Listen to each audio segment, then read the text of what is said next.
Para entender lo que nos pasó y comprender lo que nos pasa, historia.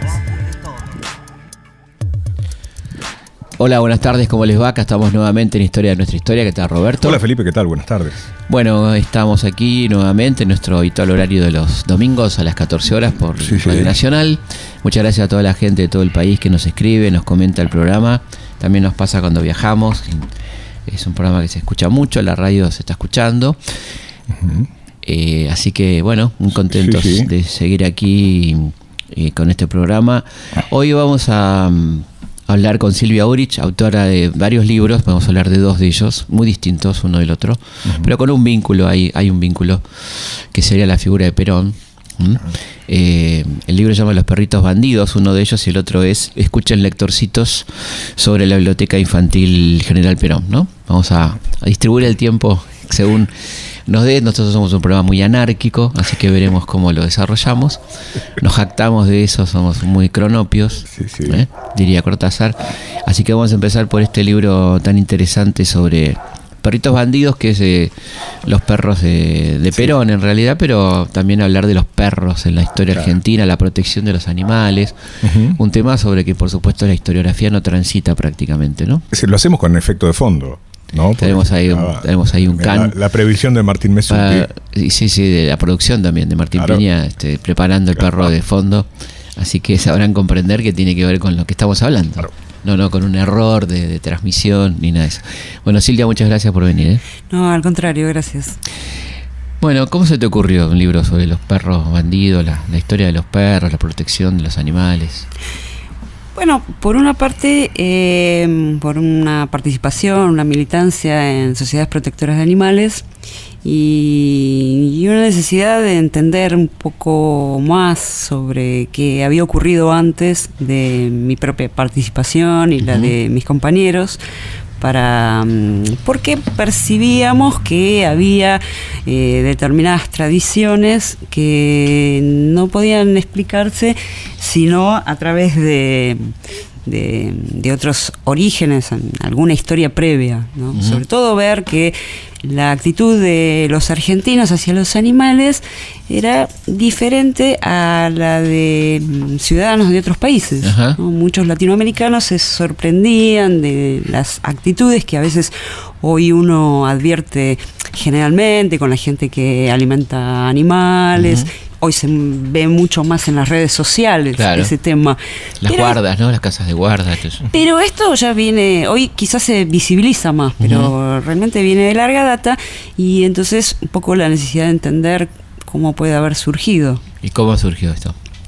Bueno, desde el punto de vista de las instituciones, la primera sociedad protectora de animales en nuestro país se crea en Rosario en 1871. No tiene larga vida, pero al poco tiempo en Buenos Aires se funda otra, que es la Sociedad Argentina Protectora de Animales, ya en 1879, y después de algunas vacilaciones iniciales, sobre todo por la cuestión política, retoma la actividad en 1881 y ya, digamos que logra mantenerse a lo largo del tiempo, y a partir de ahí ya comienza todo el movimiento desde las instituciones protectoras. ¿Cuánto tuvo que ver Sarmiento con esto? Bastante, porque si bien al comienzo él estaba como un socio más, era un vocal, justamente a partir de 1881, después de la muerte del presidente, él es elegido presidente de la sociedad protectora y es como que le imprime una impronta diferente. Porque esto que hablas de Rosario durante su presidencia, ¿no es cierto? Lo que pasa es que, digamos, en ambos casos, tanto en el caso de Rosario como en el caso de Buenos Aires, en realidad quienes comienzan a impulsar esto, creo que por una tradición cultural, son pastores metodistas. Mira. Tanto en Rosario como en Buenos Aires. Buenos Aires es el reverendo Thompson, que predicaba en español, y ya venía con información de lo que ocurría tanto en Inglaterra como en Estados Unidos respecto de la protección de animales, ¿no? Ya había leyes, ya había protectoras de animales, y una de las cosas que más se advertía en la ciudad era la situación de los caballos. O sea, muy, Claro. muy maltratado, el caballo de tiro, de carga. Y la Bueno, necesidad, era el medio de transporte habitual, claro, por supuesto. único medio de transporte, Carro, que todo a caballo. Claro. todo era a caballo. El tranvía a caballo. Y bueno, la necesidad de tener legislación para protegerlos, es decir, controlar las cargas, y que hubiera gente que se encargara además de poder señalar cuando había realmente irregularidades, actos de crueldad y de maltrato. Entonces, en realidad el primer impulso viene por ahí. Ujú. Ahora, lo que logra Sarmiento es darle determinadas características a la sociedad, probablemente por el impulso y la experiencia que él ya tenía en ver primero, bueno, con qué legislación contábamos en el país, qué legislación había en el exterior, qué experiencias había, y la necesidad además después de impulsar entonces leyes y velar por el cumplimiento de esas leyes. Y la verdad que en ese momento el impulso que él le da logra que la institución consiga rápidamente una cantidad de socios, o sea, en poco tiempo ya son 400 socios, Claro. Hombres y mujeres, que es muy interesante ese tema, y además Sarmiento adopta una serie de medidas que son totalmente, que cuando uno las ve son totalmente actuales. Es decir, dos casos. En una oportunidad, él estuvo 4 años al frente de la Sociedad Protectora, es decir, 1881 a 1885. Se reintenta en la ciudad de Buenos Aires realizar una corrida de toros. Y entonces Sarmiento dice, no puede ser, en el mismo momento que se funda la Ciudad Protectora quieren volver a las corridas de toros. Que estaban prohibidas. Pero a veces permitidas, excepcionalmente. Entonces dice, no puede ser. Y entonces empieza a juntar firmas entre la población, ¿no? Que hoy uno lo toma como algo normal, natural, pero en ese momento llamaba mucho la atención. Y la gente era acudía. Mucho más difícil aparte, claro. Y la gente acudía a firmar y bueno, se logró frenar esa corrida de toros. La otra cosa muy interesante que hace Sarmiento es que cuando la Sociedad Protectora presenta tanto en lo que era el Consejo Deliberante de la Ciudad de Buenos Aires como en el Congreso Nacional proyectos para sancionar ordenanzas y la ley nacional, advertía que pasaba el tiempo y no recibían tratamiento. Y pasaban los meses, pasaban los años. Pese a los reclamos, nada. Y se le ocurre realizar una movida, una manifestación a Plaza de Mayo. De animalistas, ¿no? Que uno dice, 1884. Claro, clarísimo, ¿no? Y bueno, y hacen toda una caravana por el centro, o sea, recorriendo desde Callao y Corrientes hasta Santa Fe, suben por Santa Fe hasta Florida y por ahí llegan a lo que es Plaza de Mayo, para demostrar, él decía que la Sociedad Protectora existía y que era un tema que interesaba. Y efectivamente logró el tratamiento, ¿no? Es decir, no se aprueba en ese momento, pero logró que se movilizaran un poco. ¿Y supiste si Sarmiento tenía mascotas? Sí. ¿Cómo era esa Tenía, le gustaban mucho las aves, tenía un loro que hablaba, tenía aves básicamente y también perros y gatos, y en tanto, bueno, en el Tigre como en la casa que hoy es la casa de la provincia de San Juan, acá en el centro de la ciudad de Buenos Aires, en lo que hoy es la calle Sarmiento y Talcahuano. Bueno, sí, tenía animales. Sí. ¿Y Mitre? Mitre participa también en la Sociedad Protectora, es otro de vocales, vicepresidente, y contemporáneamente a Sarmiento lo hace, y me parece que realiza un aporte muy interesante en un momento, desde lo conceptual, cuando se le solicita, ya en el primeros años del siglo XX, ¿no? Si ya Sarmiento había muerto, la Sociedad Protectora seguía funcionando, estaba a cargo Ignacio Albarracín. Comienzan a editar una publicación que va a tener 30 años de vida, que se llamaba El Zoófilo Argentino. Y cuando la publicación está por cumplir 1 año, se le pide a Mitre si puede escribir algún concepto, ¿no?, para que acompañe la publicación, una especie de eslogan, diríamos, una frase. Y él escribe: justicia hasta para los animales. Que es que es muy interesante como concepto. Claro. Y muy interesante porque luego cuando uno ve qué va ocurriendo a lo largo del siglo XX, sobre todo con otra sociedad protectora que nace también a comienzos del siglo XX, que es la sociedad protectora que se va a llamar Sarmiento, que es otra, que es un desprendimiento de socios de la Sociedad Argentina Protectora de Animales, que ellos se apropian un poco del nombre de Sarmiento, y ellos van a acuñar otra frase, que también va a ser historia, con una concepción muy diferente, que es sea compasivo con los animales. Claro. Y que de alguna manera van a marcar dos caminos, ¿no? Entre las sociedades protectoras y un poco las dos líneas que se van a ver a lo largo del siglo XX, que tiene que ver con las tendencias y las tensiones que se ven en las sociedades protectoras, que es luchar por cambiar la realidad de los animales o dejar un poco el tema en manos de los particulares, ¿no? A partir de actos de caridad y de piedad y de compasión, ¿no? Esto es lo que vos llamás la época dorada, digamos, el principio del siglo. Sí, sí, porque en ese momento, además, con trabajo que realiza Ignacio Albarracín, que estaba emparentado con Sarmiento, él, además del tema legislativo, dentro del plan que llevan adelante, considera el tema educativo muy importante para asentar una serie de conceptos sobre el trato hacia los animales, a partir de distintas iniciativas, algunas escolares, ¿no?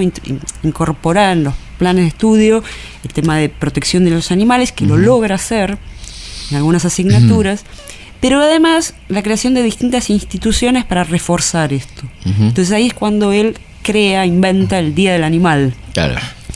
Es un invento, digo. Es un invento de él con la idea, se tenía una idea muy clara, que era que todas las semanas, Albarracín era un tipo que no tenía problemas para hablar, para decir que los discursos a los chicos le entraban por un oído y le salían por el otro, que la culpa de la situación actual la tenían también los padres, los docentes, porque no se preocupaban por el tema de la educación, y que media hora por semana los chicos tenían que conocer estos temas, hablarlos, y una vez al año reforzar este tema. Y para eso servía el Día del Animal. Y para que los chicos, además, si fuera posible, ir a algún lugar para estar en contacto con los animales y ver la realidad, ¿no? Es decir, ver la realidad. Y bueno, y otra serie de iniciativas, como por ejemplo lo que eran los grupos de chicos proteccionistas que se creaban en las escuelas, para algo parecido a lo que después fue el escautismo, ¿no? Pero en este caso con la misión de proteger animales o realizar una obra de bien, ¿no? Entonces todas esas cosas ocurrían a comienzos del siglo. Claro. Y al mismo tiempo él logra plantear una serie de ideas, que algunas se concretan en ordenanzas, otras no, pero por lo menos plantea la idea.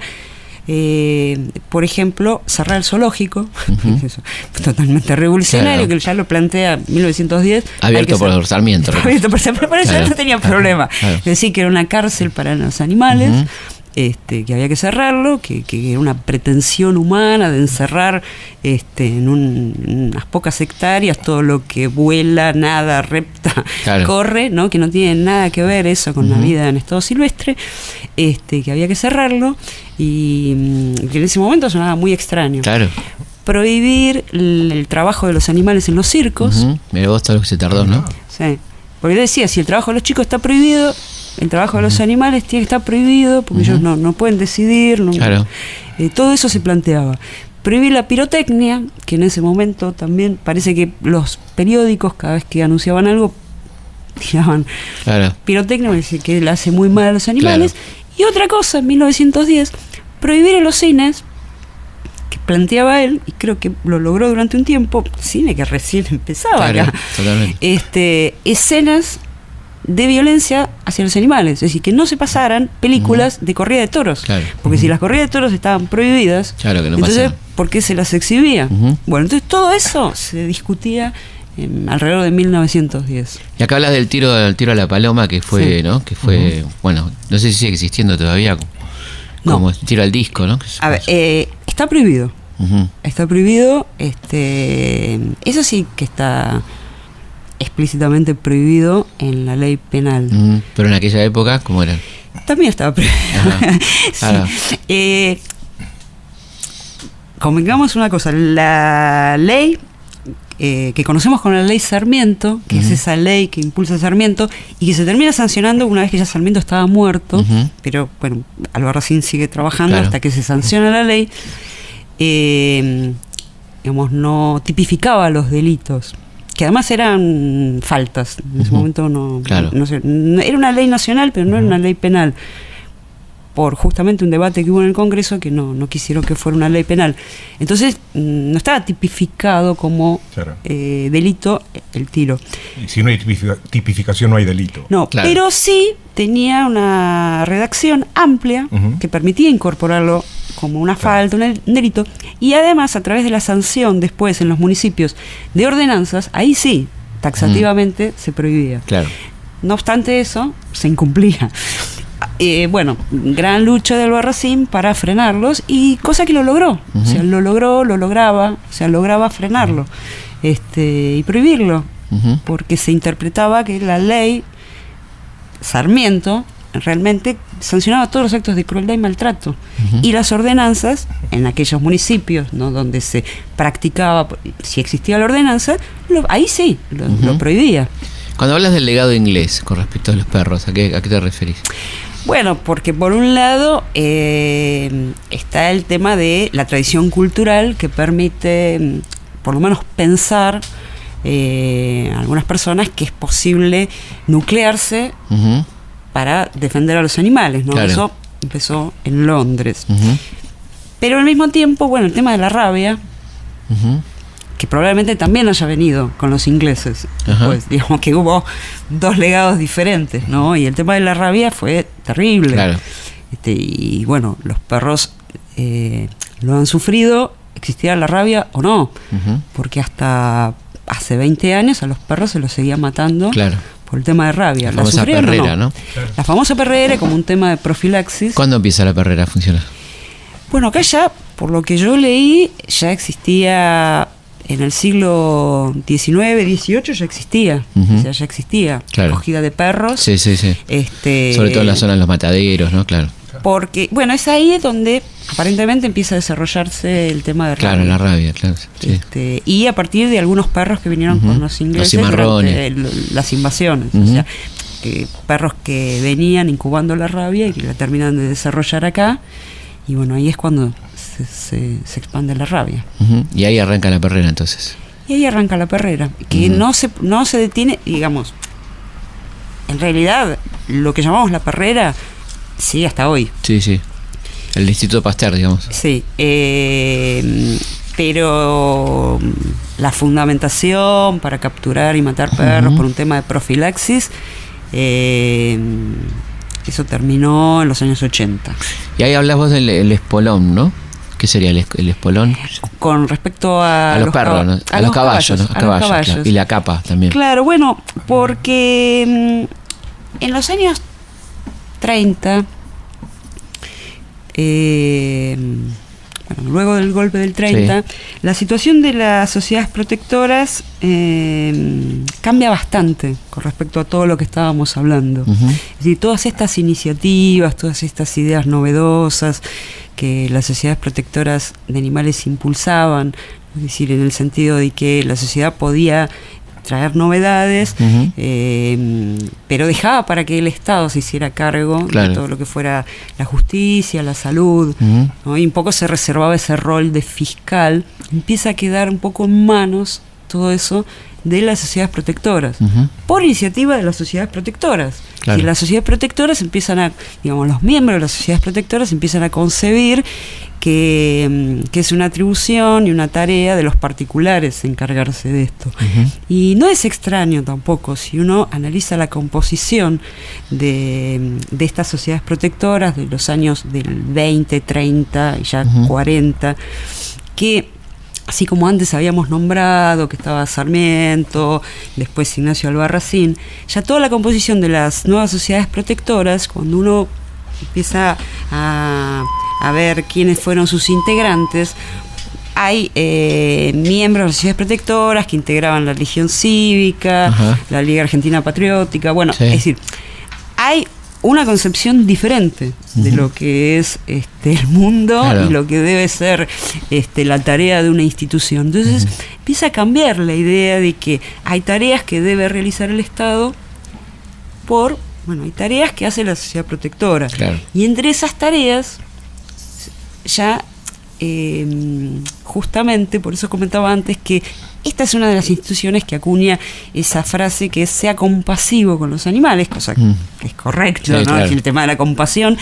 Pero bueno, de la compasión a la caridad, a la piedad, es decir, ahí empieza un camino que conduce a la matanza de animales en manos de las sociedades protectoras, porque llega un punto en que ellos no pueden hacerse cargo de todo esto, aunque consideran que tienen que hacerse cargo. Y la única forma que se les ocurre es matando animales, ¿no? Entonces ahí Como también forma de empieza- compasión, digamos. Como forma de compasión. O sea, siempre se está argumentando el tema Claro. de la compasión.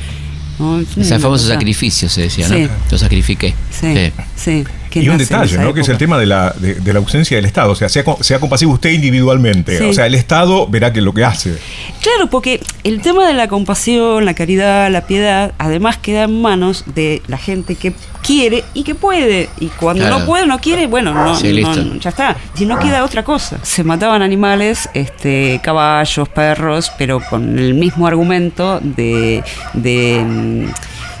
lo que transitaba la sociedad en los años 30. Claro. ¿no? O sea, Claro. acá había llegado la hora también, que, bueno, digamos, el momento de oro, la época de oro de los animales ya había Se pasado. había pasado. Sí. Bueno, ahora estaban preocupados por sobrevivir, ¿no? Estamos en los años 30 y quizá, ¿no? El pueblo sí, Claro. pero desde el punto de vista de estas instituciones que supuestamente eran populares, en realidad son de algún modo los dirigentes los que empiezan a transmitir determinados valores. Además coincide con que se intentan restaurar las corridas de toros en los años 30, o sea... La hispanidad, todo eso. Claro, ¿no? empieza, digamos, como que se vuelve para atrás en muchas de las conquistas que se habían logrado Ajá. respecto de cierta idea de lo que era proteger a los animales. ¿Qué papel cumple Rosa de Pierangeli en todo esto? Muy interesante porque es... ¿Quién es primero y qué papel cumple? Bueno, Rosa de Pierangeli es una mujer que empieza a participar en protectoras de animales y en los años fines de la década del 20 y advierte que hay un tema al que las sociedades protectoras no le están prestando la atención debida, que es la experimentación que se realiza con los animales. Ajá. Y ella crea lo que se llama la Liga Argentina contra la Vivisección y empieza a luchar ya a partir del año 30 para lograr desterrarla. No es un tema que no se hubiera considerado. De hecho, ya en la época de Sarmiento se había pensado si se podía prohibir la vivisección, si se hacían prácticas de experimentación con animales, pero en ese momento se consideró que no había otras formas de avance sí, científico. Claro. Además había toda una idea de la ciencia, el progreso, y eso se, no se luchó en contra de eso. En los años 30, Rosa de Pierangeli vuelve a la carga y ella se convierte, en la primera mujer acá que queda a cargo de una sociedad protectora y con este tema en particular, ¿no? Que eso es notable en esa época. Sí. Un tema específico, ¿no? Muy ¿Y específico. qué resultados tuvo? Y relativos, o sea, por lo menos empezar a sentar un precedente, luchar contra eso, no logra, o sea, no lo logra a nivel legislativo. Claro. Ya a partir de acá se hace muy difícil, ¿no? Y realmente no lo logra, pero por lo menos va dejando antecedentes. Como todos, las sociedades protectoras de la época también tenían sus publicaciones. El grito de los inocentes. Yeah. La Asociación Sarmiento también tenía su publicación. Todas tuvieron como 20, 30 años de vida. Eran publicaciones periódicas que llegaban a los socios. con todas las novedades, los proyectos. Y en esta época, hasta el 45, hubo algunos personajes que se destacaran por su cercanía con animales, por tener animales, de la clase política, digamos. Y bueno, el que empieza a destacarse es justamente el otro gran personaje de la historia que va a tener que ver con los animales, que es Juan Domingo Perón. Bueno, vamos a seguir hablando con Silvia Aurich sobre Perón, los animales, después de la pausa. Volvemos en un ratito aquí en Historia de nuestra historia. La herencia común de un pueblo es su historia. Historias de nuestra historia. Con Felipe Piña.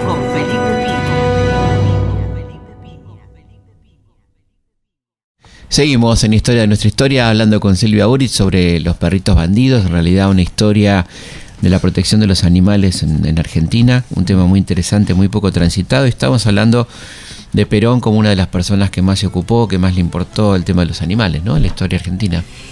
Y sí, para los años 40, aquella ley que conocimos como la ley Sarmiento, prácticamente ya no se estaba aplicando en todo el país. Es decir, una ley que había quedado restringida a la ciudad de Buenos Aires.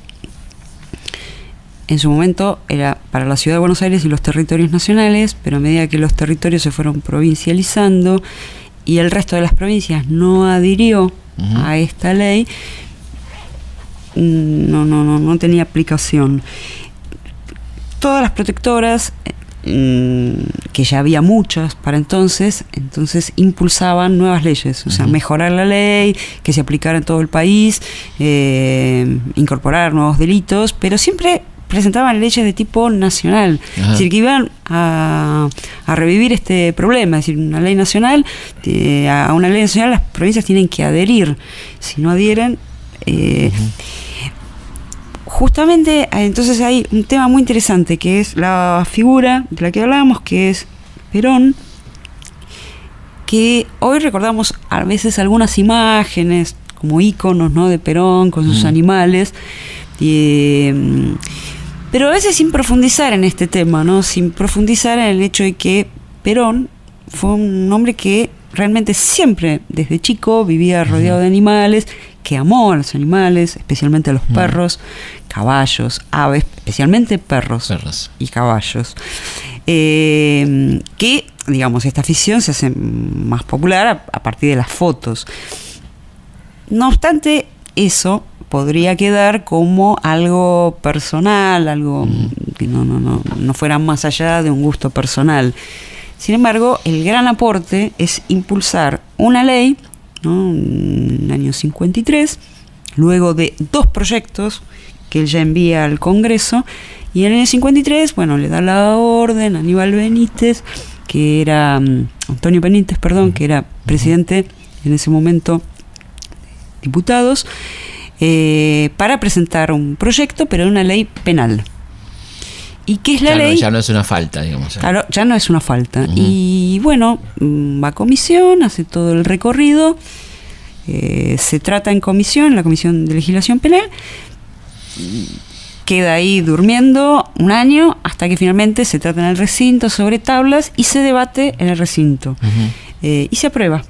Se aprueba. El debate justamente gira en torno a si corresponde que la ley sea penal o si corresponde que siga haciendo faltas, si es una intromisión del Ejecutivo sobre las provincias. Es decir, digamos que se debate eso más que el contenido en sí. Y es aprobada. Es aprobada. Y es la ley que hoy está vigente. ¿Qué te pasa si vos maltratas a un animal hoy? Bueno, hay una pena de hasta 1 año por determinadas, lo que es un delito que está tipificado en actos de crueldad, actos de maltrato y actos de crueldad.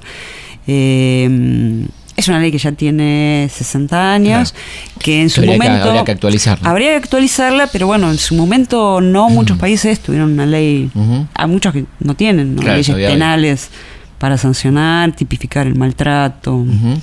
Así que la verdad que fue un gran aporte. ¿Y los perros de Perón cuáles eran? Los bandidos, digamos. Y los bandidos eran los caniches, o sea, esos perros caniches que veíamos. Hubo varios, además varios con los mismos nombres también. Se ven, por lo general en las fotos se ven los perros, unos blancos, otros negros, y después, ya más acá, aparece uno marroncito, ¿no? Que es Canela. Canela, sí. Que es un poco el perro paradigmático. Los otros, hubo otros que se llamaban Tinola, Negrito, Monito, digamos, Claro. que hubo muchos. Pero el perro paradigmático es Canela, que es el perro que nace en el año 55 y es un poco el perro que lo acompaña en destierro. Se lo lleva al exilio. Sí, se lo lleva al exilio. Que le llega a él. Ah, le llega. Sí, le llega, porque él en realidad se va sin los perros. Ujú. Y le llega a través de Andrés López, Sí. que era Sí, por la un espalda. oficial. Sí. Bueno, cuando Andrés López se tiene que exiliar, Andrés López se había quedado con algunos perros, pero en el año 56, luego de participar Ujú.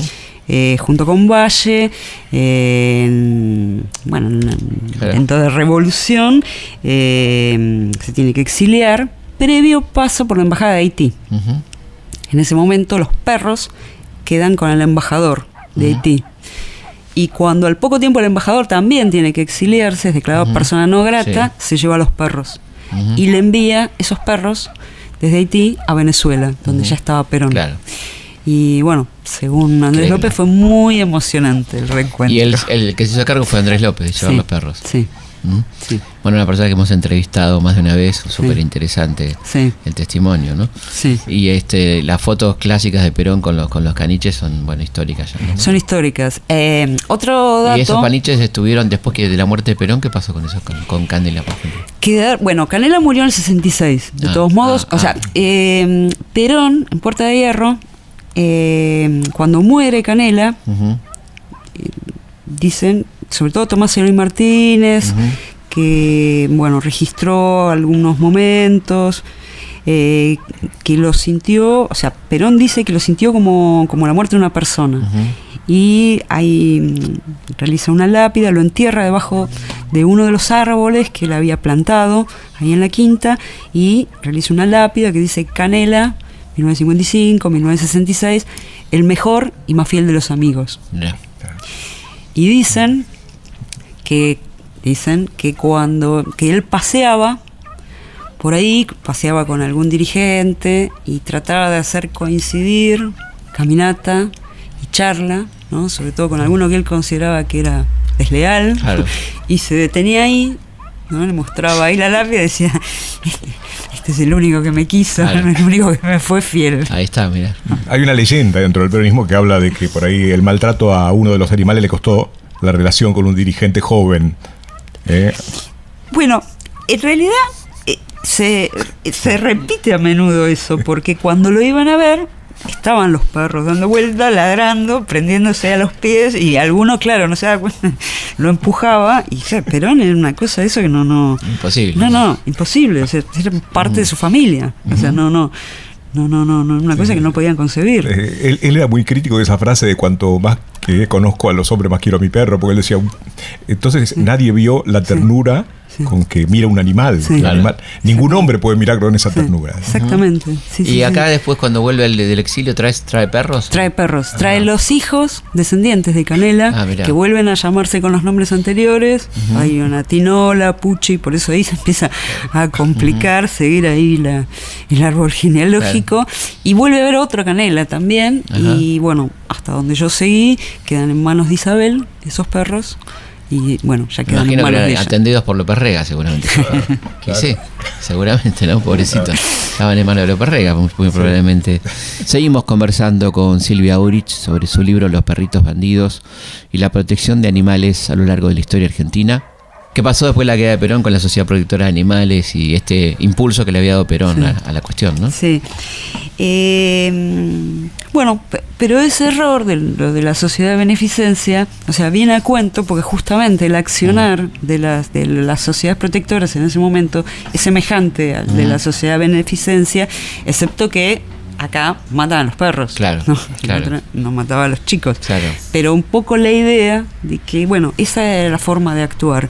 Y bueno, se va profundizando ese accionar y una cierta impunidad para matar animales que se va profundizando a lo largo de los años 60 y 70. Ujú. Con respecto a la ley, el tema es que esta ley que se sanciona, la ley penal actual, se sanciona en el año 54 y quizás no tuvo la suficiente difusión Ujú. como porque evidentemente no la debe haber tenido, porque al día de hoy todavía hay abogados y jueces que la desconocen, Ujú. ¿no? Que no solamente siguen hablando de la ley Sarmiento, sino que desconocen que es un delito penal. Claro. Y no son faltas y que se puede aplicar en todo el país y que justamente no se pueden dictar leyes ni provinciales ni municipales inconstitucionales, por ejemplo, autorizando una corrida de toros, una novillada, como Riña de ocurrió gallo. no hace tanto. Claro. Claro, no se puede, porque eso taxativamente está penado por la ley. Claro. Claro.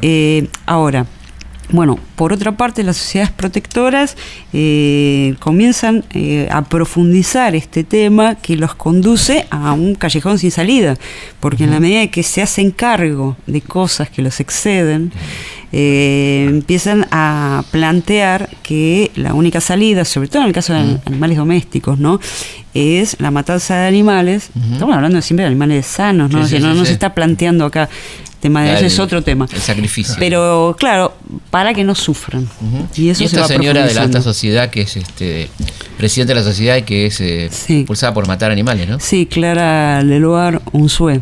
que Sí, era de Menditegui, o sea, no le falta de ningún Menditegui. apellido. Sí, viuda del Carril primero y después de Menditegui. Claro. Bueno, a ella la expulsan, o sea, hay nuevos socios que ingresan que, claro, no les parece tan normal esta conducta. Claro. Porque esa conducta se fue naturalizando en las sociedades protectoras, pero para el que lo ve desde afuera suena extraño. Pero bueno, ella de todos modos igual tenía los recursos suficientes como para seguir trabajando por su cuenta. Ujú. Y de hecho lo hace, y en los años 90 la misma persona que ya había instalado un lugar que funcionaba como refugio y pensionado canino en la zona del Bajo Belgrano, ahí sí es denunciada por matar perros. Hay toda una investigación detrás donde participa la policía, la justicia, que demuestra que estaban matando perros, junto a un grupo de personas. Bueno, digamos que eso tiene otra vía judicial luego.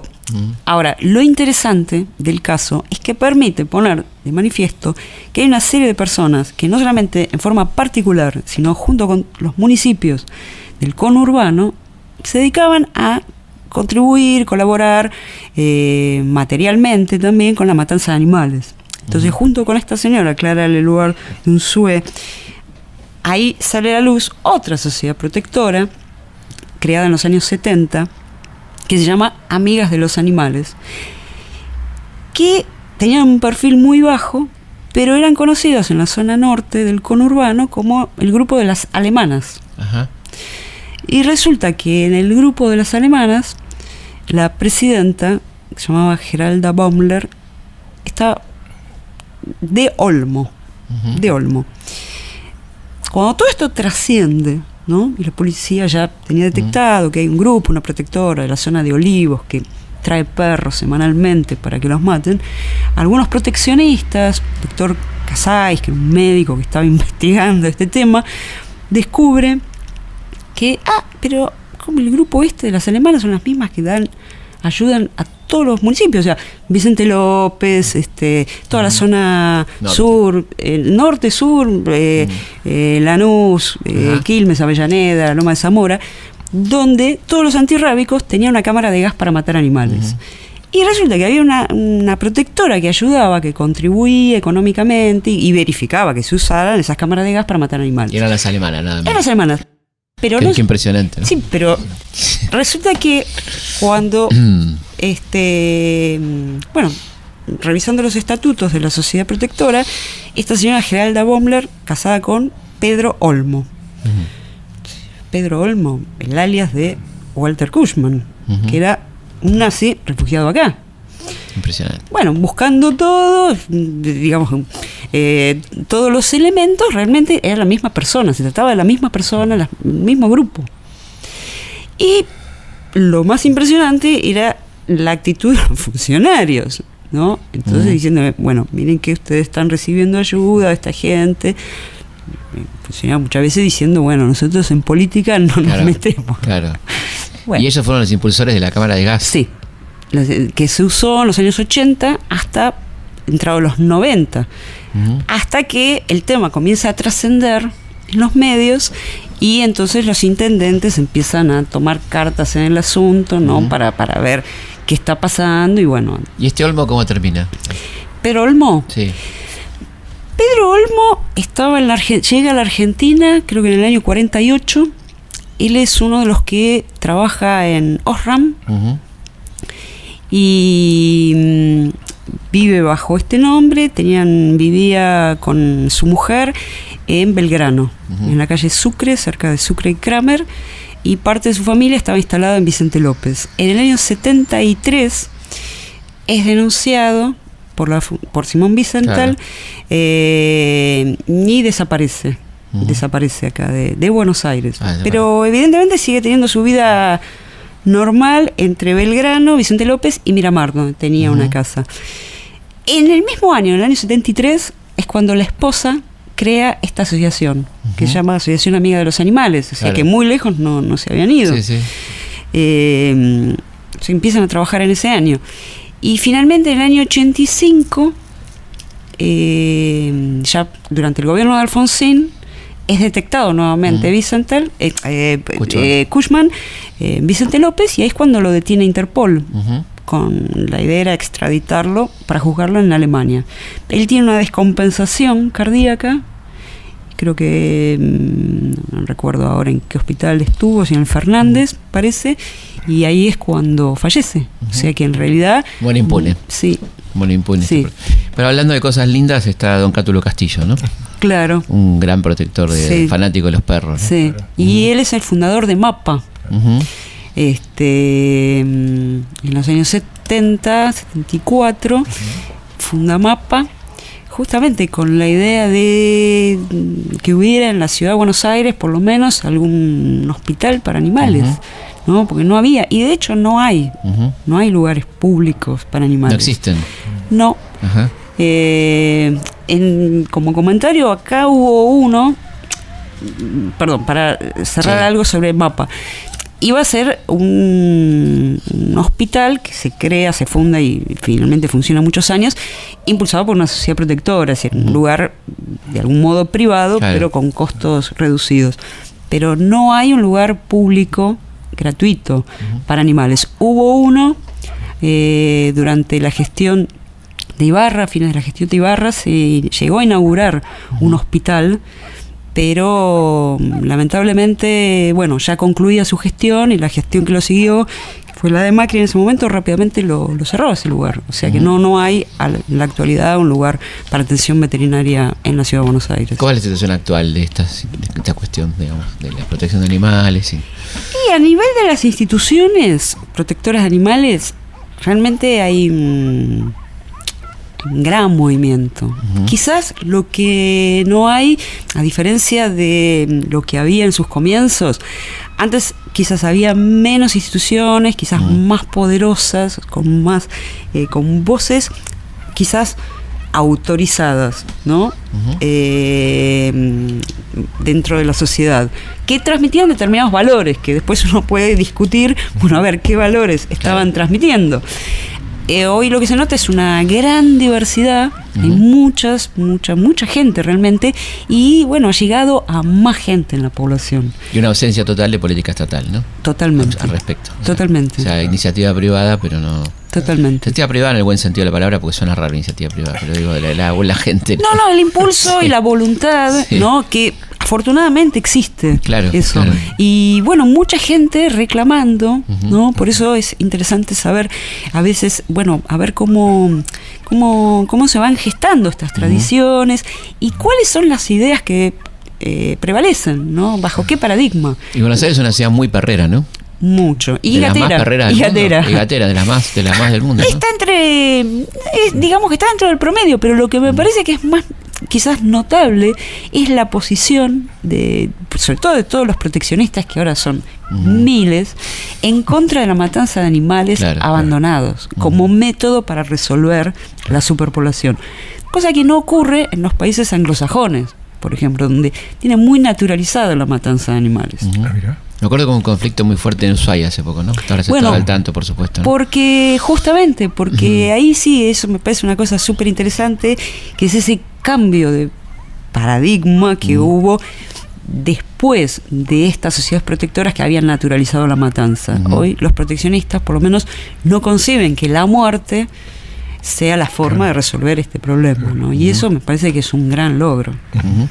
Bueno, pasemos al otro libro de Silvia que se escucha en Lectorcitos, la Biblioteca Infantil General Perón, un proyecto interesante sobre la lectura de los libros de lectura peronistas, ¿no? Valga la redundancia, que siempre fueron vistos de una sola manera, ¿no? En general, críticamente, ¿no? Sí.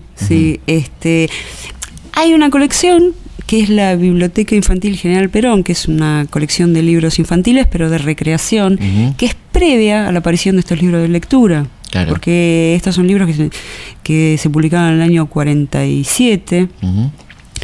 Y bueno, tiene varias particularidades, ¿no? Muy interesante porque, digamos, para analizarlo tanto desde el punto de vista de la autoría, como desde este proyecto editorial, desde las intenciones que uno puede suponer, o por lo menos indagar a partir de ciertas hipótesis, y de los lectores de estos libros, ¿no? Un poco así era la idea de encarar esta investigación sobre estos libros que no se conocen tanto y que fueron concebidos así al modo de esas colecciones infantiles en donde había libros de leyendas, ¿no? de tradiciones, y también de contar desde la mirada, desde la óptica de un chico que está viendo las transformaciones que hay en el país, lo que está ocurriendo en ese momento, ¿no? Entonces hay libros, hay un título que es Aventura de dos niños peronistas,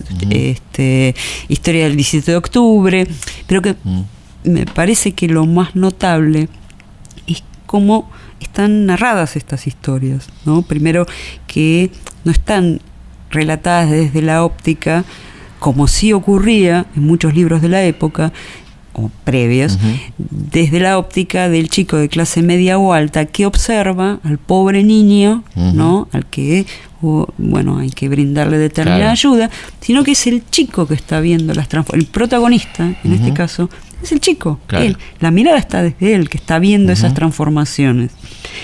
La idea fue seguir un poco ese recorrido.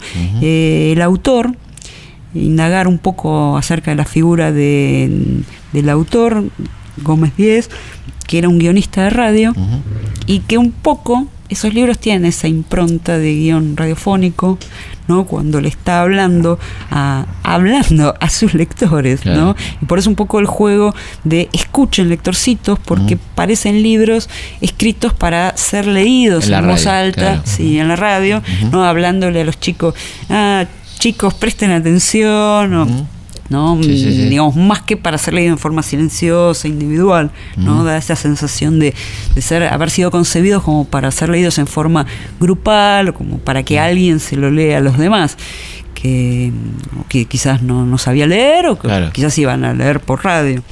Y bueno, y una parte interesante de esta experiencia fue haber entrevistado a algunos lectores, gente que hoy ronda 70 y pico de años, y que encontré en algunos barrios que fueron construidos durante la época del peronismo, ¿no? Buscando a quienes podían ser habitantes de aquellos barrios desde chicos, ¿no? Dos barrios que están entre la zona de Villa Urquiza y Villa Pueyrredón. Claro, la zona de Grafa, ¿no? Que era, exactamente, tanto el barrio de Monoblocks, que está de un lado, como el barrio de Las Casitas, que es el barrio Presidente Perón. Exacto.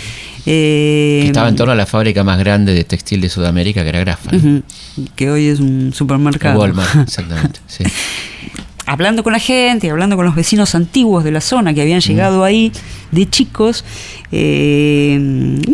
pude confirmar algunas cosas interesantes, que era que cuando llegaban a vivir en algunos casos, una experiencia súper emotiva de uno de los hombres que vivía y vive en los barrios de Monobloc, que, bueno, contó cómo la familia adquirió esa propiedad y tiene presente todavía el momento en el que ingresan, el lugar estaba vacío y la madre se inclina para besar el piso, ¿no? Claro. Y a los pocos días llega una camioneta con enseres y cosas, muebles para familia X. Como ellos no esperaban nada, le dijeron debe ser una familia que vive ahí, qué sé yo. Pero no, al rato vuelve la camionetita, que era de la Fundación Eva Perón, y dice, no, es para acá. Y traía muebles, y entre esos muebles venía una biblioteca, y en esa biblioteca venía la colección de la Biblioteca Infantil General Perón y el libro Libre, Justa y Soberana, que él recuerda que durante añares, toda su infancia, eran los únicos libros que hubo en la casa, que él tenía, porque no compraban libros en la casa, no se compraba. Sí. Entonces, bueno, recuerda con mucha emoción realmente, y bueno, y experiencias similares en otros lectores, ¿no? Bueno, súper interesante. Sí. Entonces, bueno, Silvia es profesora de la Escuela Rayo, nos han enviado un regalo muy lindo, programas emitidos por la radio. Esto es muy lindo que una escuela tenga su propia radio, que es www.radioradio con doble G, radioradio.com.ar. Ahí la pueden escuchar, ¿no? Sí, pueden escuchar los trabajos que realizan los profesores y alumnos. Y si me permitís, esto está a cargo de dos docentes de la escuela, Cristian Armas y Fernando Lauro. Y bueno, se trabaja sobre historia, sobre educación y muchas cosas interesantes. En este caso nos mandaron Semana de Mayo y Jóvenes en Memoria 2015. Muchísimas gracias, felicitaciones realmente. Y una cosa notable de las escuelas Rayo también es que su editorial, una editorial propia de la escuela. Sí, que funciona en el museo de la escuela. El museo está a cargo de otros dos docentes, el profesor Martín Acri y Fernando Piaggi. Y bueno, entre las tareas de este museo, de museo y archivo, surgió este sello editorial, también sobre temas de historia y temas vinculados a educación y trabajo y a la escuela en sí. Que nos han mandado de regalo el otro Belgrano, los Lejos del Mito, cerca de una visión, y el libro con fotos, Escuelas Rayo, 90 años de vida. Muchísimas gracias, Silvia, muchísimas gracias a la gente de la escuela, a los colegas, muy amables, y vamos a apreciar mucho estos regalos. Muchas gracias. Bueno, recomendamos muy particularmente el libro de Silvia Aurich, Los perritos bandidos, con prólogo del querido Raúl Zaffaroni. La protección de los animales, de la ley Sarmiento a la ley Perón, y también escuchen Lectorcitos, la Biblioteca Infantil General Perón. Muchísimas gracias, Silvia. Entonces, Historias de nuestra historia. Conducción, Felipe Piña. Coconducción, Roberto Martínez. Producción, Martín Piña. Archivo, Mariano Faín. Edición, Martín Mesuti.